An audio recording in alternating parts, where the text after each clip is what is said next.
Η OLYPLEXI για δεύτερη συνεχή χρονιά στηρίζει το άλμα ζωής. Η ISSPOLYPLEXI για δεύτερη συνεχή χρονιά ενώνει τις δυνάμεις της με τον Πανελλήνιο Σύλλογο Γυναικών με Καρκίνου Μαστού, άλμα ζωής, και σχεδιάζει μια συλλεκτική χειροποίητη τσάντα για να συνδράμει στο πολύτιμο έργο του Συλλόγου και να στείλει ένα ηχηρό μήνυμα ευαισθητοποίησης για τη μάχη ενάντια στον καρκίνο του μαστού. Με το σύνθημα «Είμαι κι εγώ εδώ», η MISSPOLYPLEXI καλεί όλες τις γυναίκες να σταθούν δίπλα σε εκείνες που μάχονται σε καθημερινή βάση ενάντια στον καρκίνο του μαστού και όχι μόνο.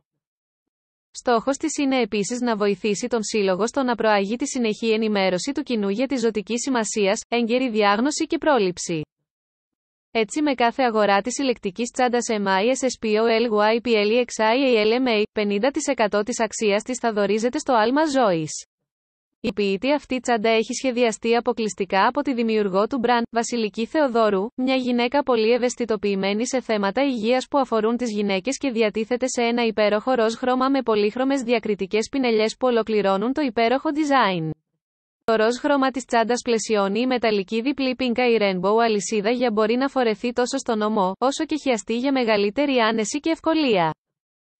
Βρείτε τη συλλεκτική τσάντα MISSPOLYPLEXI LMA αποκλειστικά στο e-shop και λάβετε κι εσείς μέρος στην παγκόσμια εκστρατεία ευαισθητοποίησης κατά του καρκίνου του μαστού μέσω του άλμα ζωής. 2.